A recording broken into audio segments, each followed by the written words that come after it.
Boa noite, nossos amigos e companheiros de estudo do Espiritismo.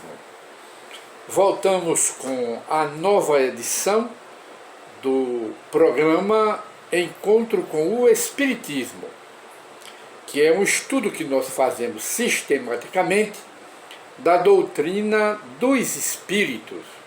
E como dissemos no programa anterior, que foi atendendo a resposta sobre o que deve se fazer, foi a pergunta, o que se deve fazer primeiro para participar de sessões de mediunidade na casa espírita. Aí nós respondemos, estudar o Espiritismo e ler principalmente o Livro dos Médiuns. Leia o Livro dos Médiuns e comece a participar das sessões de mediunidade, ou no decurso, não é? Das sessões que você está participando, aí vai estudando o Livro dos Médiuns. E de maneira que, consultando ainda o nosso e-mail, temos outra pergunta, que é o seguinte: o Espiritismo surgiu de quê? Realmente, porque o Espiritismo, antes de surgir, ele já existia teoricamente desde o começo da humanidade. Mas como doutrina codificada, organizada e compilada, ele passou a surgir das manifestações dos espíritos, quer dizer, os fatos, não é? Os fatos. O Espiritismo não nasceu, não surgiu de teorias, ele surgiu dos fatos, quer dizer, das comunicações dos espíritos, de que Allan Kardec foi convidado para investigar essas sessões, não é? E os espíritos se comunicavam através dos médiuns, através das mesas girantes, que os médiuns presentes colocavam as mãos em cima da mesa e a mesa saía rodopiando pelo salão. E ficava na frente das pessoas como se quisesse falar com as pessoas.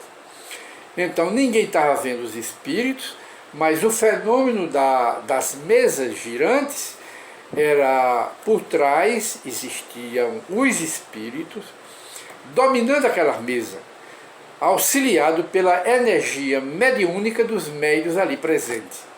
Essa é a ciência do Espiritismo, que surgiu, de acordo com a pergunta aqui, que surgiu dos fatos e não de teorias.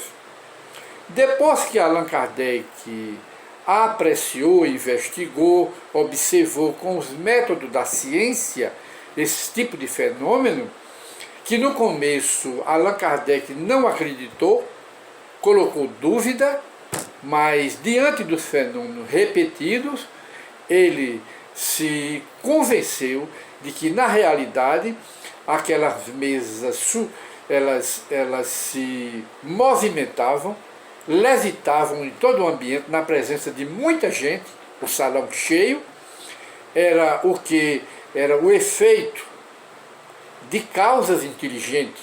Então, se o efeito era inteligente, partia de causas inteligentes, e as causas inteligentes eram as almas dos mortos, que vivem e se manifestam através da energia mediúnica das criaturas que têm mediunidade. E aí surgiu o Espiritismo. Um detalhe, mais uma vez, só para reforçar: o Espiritismo não nasceu de teoria, nasceu dos fatos, das manifestações dos espíritos. E o Espiritismo já existia desde o começo da humanidade, estudando, não é? E de maneira que depois dos fatos, Allan Kardec escreveu uma série de livros que se chama A Teoria do Espiritismo, baseada nos fatos, para atender a pergunta aqui da criatura que fez a pergunta. E então, Allan Kardec, ele sempre aconselha no Livro dos Médiuns que antes de a pessoa se interessar pelos fenômenos de manifestação dos espíritos, não é? Os fenômenos, as aparições, etc., deve conhecer as obras do Espiritismo, principalmente o Livro dos Espíritos, que tem grande vantagem para o estudioso da religião espírita, da ciência espírita, porque o Espiritismo é ciência, filosofia e religião. E é uma religião séria, não é? É uma religião séria, é uma ciência séria. E como ciência precisa se estudar com profundidade, porque o Espiritismo não fala, digamos, aos olhos, não é? Fala primeiramente a razão, a lógica, ao mesmo tempo, simultaneamente, corroborado pelos fatos, para depois chegar à teoria. É isso que Allan Kardec nos ensina.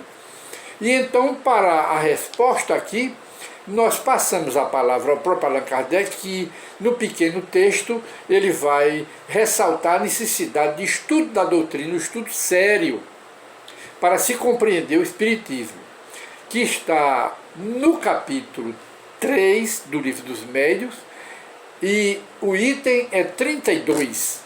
Aí Kardec diz: ainda outra vantagem apresenta o estudo prévio da teoria, a de mostrar imediatamente a grandeza do objetivo e o alcance da ciência do Espiritismo. Aquele que começa por ver uma mesa a girar, foi o caso de Allan Kardec, que ele foi convidado para assistir essas sessões na época que não era dele, ele não sabia Espiritismo, não conhecia o Espiritismo, Allan Kardec. Ele foi convidado, aí ele diz, aquele que começa, era ele mesmo, aquele que começa por ver uma mesa a girar ou a bater, se sente mais inclinado ao gracejo. Foi isso que Allan Kardec sentiu na hora em que viu as mesas rodopiando no espaço, dentro da sessão.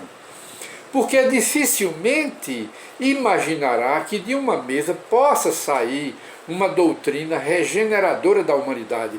Olha aí, a doutrina espírita saiu de quê? Das mesas girantes, dos fatos, dos fenômenos, das manifestações dos espíritos, e se tornou o quê? Uma doutrina, uma religião, uma filosofia que veio com a missão de regenerar a humanidade, a criatura humana aqui na Terra. Aí ele diz, temos notado, ainda dentro da pergunta desta criatura, temos notado sempre que os que creem, aqueles que creem, antes de haver visto, apenas porque leram e compreenderam, longe de se conservarem superficiais, são, ao contrário, aqueles que mais refletem. Muito bem. Dando maior atenção ao fundo do que à forma, esses que estudam a ciência do Espiritismo, não é?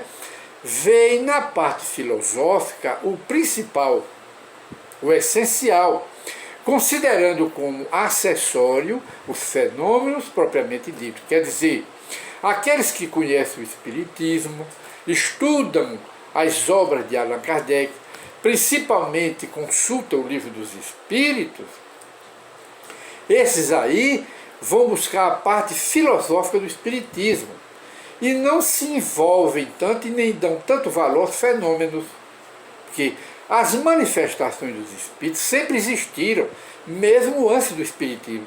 O Espiritismo surgiu, principalmente na parte filosófica, que é a parte moral do Espiritismo, para renovar a humanidade em termos de reforma moral, mudanças na vida do indivíduo, tornar o homem mau em um homem bom. Essa é a parte filosófica do Espiritismo, a parte moral, que foi a mesma de Jesus quando passou aqui pela terra. Ele veio, Jesus, para que ensinar a doutrina dele, para transformar o homem egoísta em um homem generoso, transformar o homem orgulhoso em homem humilde, transformar o vaidoso em modesto, transformar o criminoso em um homem bom, transformar o homem mau em um anjo, em um homem superior, criatura superior na evolução do progresso. Esse foi o objetivo de Jesus ter vindo aqui ao mundo. É o mesmo objetivo do Espiritismo.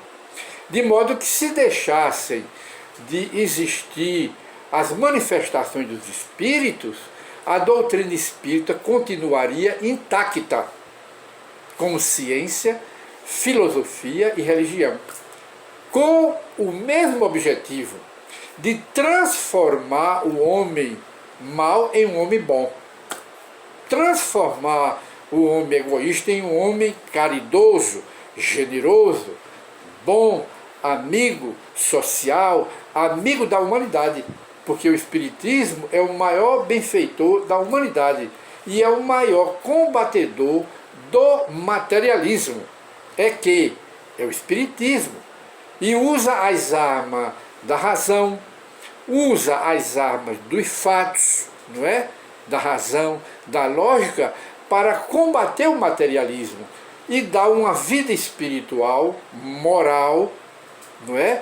À humanidade. Logo, o Espiritismo, como Jesus é o maior benfeitor da humanidade, porque luta, ensina o homem como combater o materialismo e como combater o ateísmo, a descrença em Deus. Logo, o Espiritismo é o maior amigo social, é o maior amigo da sociedade e o maior inimigo do materialismo e do ateísmo. Então está aqui o próprio Allan Kardec mostrando que as manifestações dos espíritos poderiam deixar de existir sem prejudicar o espiritismo, a doutrina, sem prejudicá-la. Ela continuaria da mesma forma, com a mesma missão, que é transformar o homem mau em um homem bom. E de modo que nós hoje encerramos aqui o nosso programa, que foi mais uma complementação do programa anterior, falando a Allan Kardec da necessidade de se estudar com seriedade o Espiritismo, porque é uma ciência séria. Muita paz para todos, e retornaremos com a nova edição do programa Encontro com o Espiritismo.